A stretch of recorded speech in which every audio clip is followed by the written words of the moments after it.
नमस्कार। जानते हैं देवउठनी एकादशी के बारे में और क्यों मनाया जाता है इस दिन तुलसी जी का विवाह।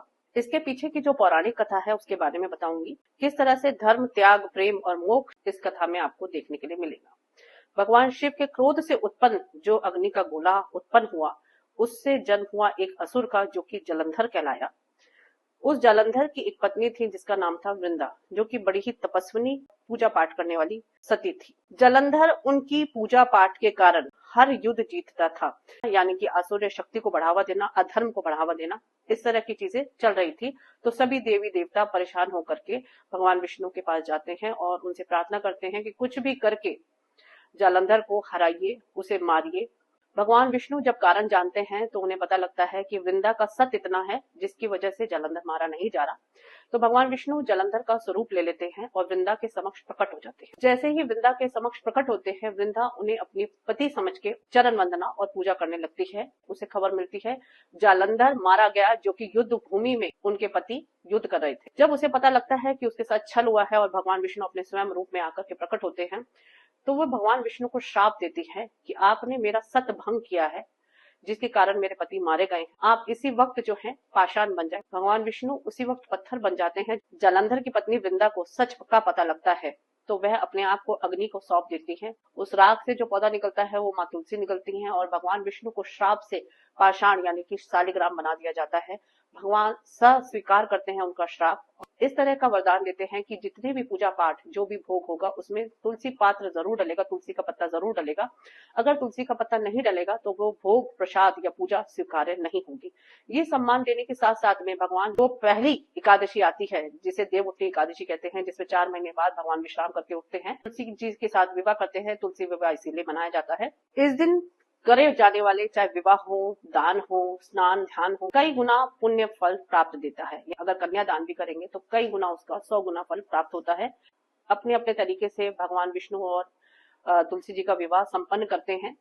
बड़े तौर पर भी होता है, लेकिन आप सभी अपने सरल तरीके से घर में भी कर सकते हैं। इसमें कुछ एक सामग्री एकत्रित करके आप तुलसी जी भगवान विष्णु के साथ, शालिग्राम जी के साथ कर सकते हैं। सामग्री जो आपको चाहिए होगी, एक चुन्नी जो कि लाल या गुलाबी रंग की हो, चूड़ी, बिंदी, सिंदूर लें आप, मेहंदी लें।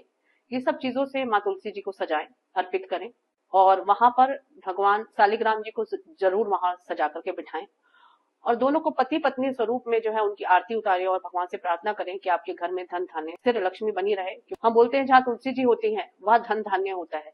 अब क्योंकि 4 महीने बाद भगवान विष्णु आगमन हुआ है तो सभी शुभ कार्यों का आगमन होने लग जाता है। घर में मांगलिक कार्यों का आगमन होने लग जाता है, मांगलिक कार्य शुरू हो जाते हैं, देव उठाए जाते हैं। देव उठनी एकादशी पे तो देव जागो देव। अब विवाह, भूमि, वाहन, भवन आदि किसी भी चीज में रुकावट नहीं होती है। अब कोई भी तरह का विचार करना नहीं होता है। आप हर मांगलिक कार्य अपना इस समय के बाद से करना शुरू कर देते हैं। जानते हैं कुछ उपायों के बारे में।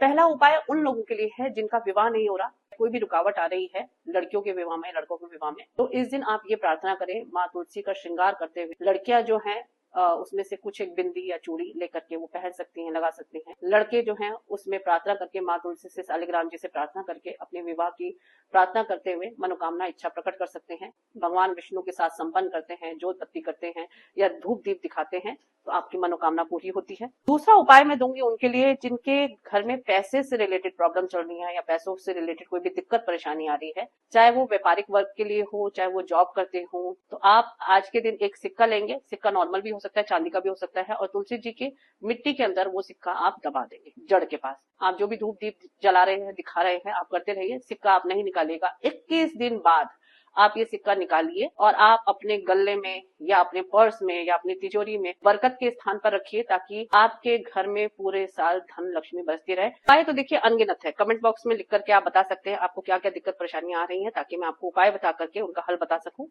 इसके अलावा इस दिन सच्चे